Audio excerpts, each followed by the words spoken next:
नमस्कार everyone, I am doctor Megha और आज इस वीडियो में हम सोरासिस के बारे में बात करेंगे।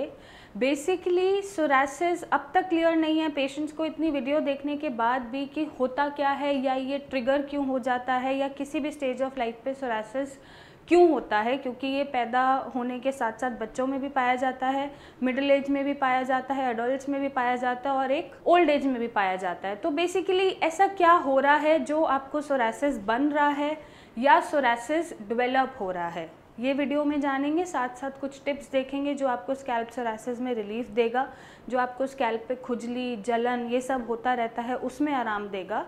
तो सबसे पहले अगर मैं सोरासिस की बात करूं कि ये किसी भी स्टेज ऑफ लाइफ पे क्यों हो गया या आप ही को क्यों हुआ, तो अगर मैं मेडिकली देखूं तो मेडिकली इसके बहुत सारे फैक्टर्स होते हैं। ट्रिगर फैक्टर्स होते हैं, रिस्क फैक्टर्स होते हैं या क्रोमोसोमल फैक्टर्स होते हैं। अब क्रोमोसोमल फैक्टर्स में अगर मैं बात करूं फैमिली हिस्ट्री की, तो फैमिली हिस्ट्री में पेरेंट्स को या उनके पेरेंट्स को कभी सोरासिस हुआ होगा तो आप में रिस्क बन जाता है सोरासिस होने का या आप प्रोन हो जाते हो सोरासिस से इफ़ेक्ट होने के। बट अगर आपके पेरेंट्स को नहीं है तब भी आपको सोरासिस हो रहा है तो हो सकता है आपका जो एक क्रोमोसोम नंबर होता है 6p21, ये क्रोमोसोम नंबर होता है 6। बेसिकली ये जो क्रोमोसोम है ये बहुत सारे इम्यून सिस्टम को बना के रखता है, बॉडी में इम्यून सिस्टम के लिए रिस्पॉन्सिबल है हेल्दी बनाए रखने के लिए। अगर ये यहाँ पर थोड़ी सी इस क्रोमोसोम में हेरफेर हो जाए या इसको ट्रिगर मिल जाए तो आपको सोरासिस डेवलप हो जाता है। नेक्स्ट एक क्रोमोसोम होता है जिसको हम बोलते हैं HLA-CW6।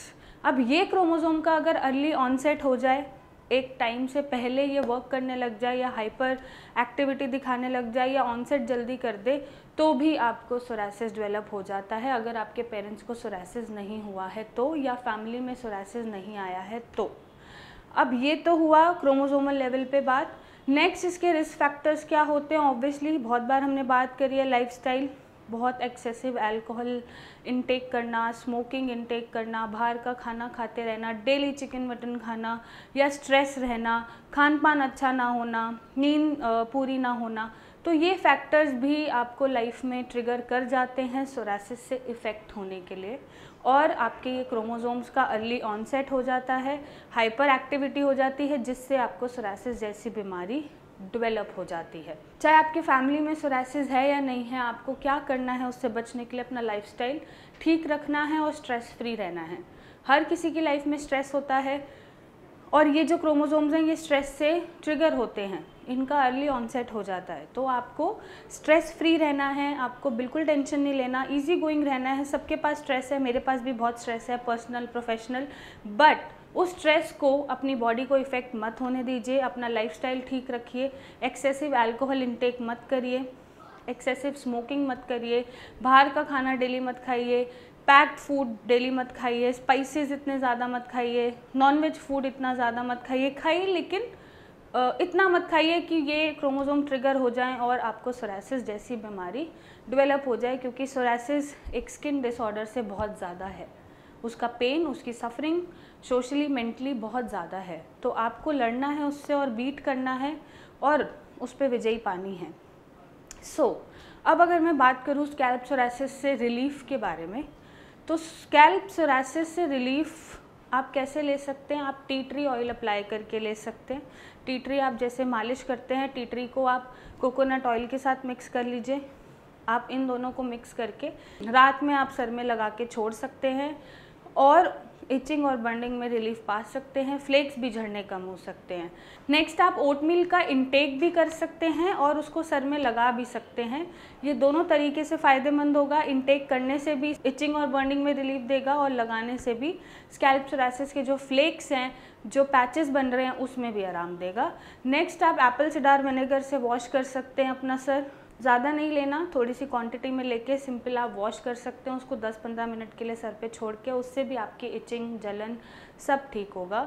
नेक्स्ट आप कोकोनट ऑयल में कपूर मिक्स करके उसको डेली अप्लाई कर सकते हैं, रात में या दिन में, और नेक्स्ट डे वॉश कर सकते हैं। कपूर से ठंडक मिलेगी, कोकोनट ऑयल से सूदन हो जाएगा और आपके फ्लेक्स कम हो जाएंगे।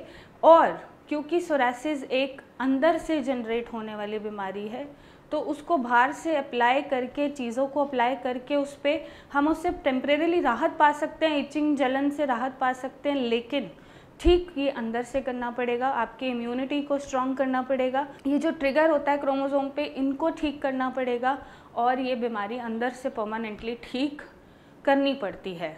और मैं यहाँ पे कुछ पेशेंट्स की फ़ोटो भी आपके साथ शेयर करूँगी जिनका अप्रॉक्सीमेटली 2 महीना 4 महीना ट्रीटमेंट चला और अब वो सोरासिस फ्री हैं, वो एकदम नॉर्मल हो चुके हैं, स्किन एकदम नॉर्मल हो चुकी है।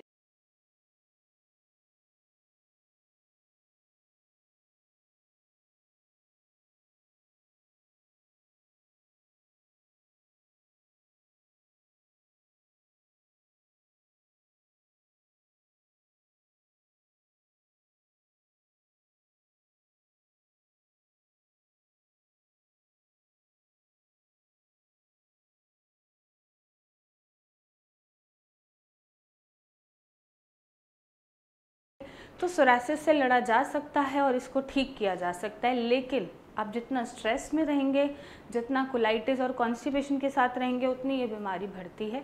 तो मेरी आपसे दरख्वास्त है कि आप स्ट्रेस ना लें, थोड़ा सा चीज़ों को टाइम पे छोड़ दें, ठीक होने के लिए थोड़ा सा पेशेंस रखें और हिम्मत रखें। सोरासिस को ठीक किया जा सकता है और इस पे विजयी पाई जा सकती है। और अगर आपको सोरासिस जैसी कोई भी तकलीफ़ है तो आप नीचे दिए गए नंबर पे हमें फ़ोटोज़ भेजिए, मेरे डॉक्टर्स की टीम से कंसल्टेशन लीजिए, मुझसे आके मिलिए और अपने सोरासिस को जड़ से ठीक करिए। और सोरासिस को जड़ से ठीक किया जा सकता है। So thank you and take care.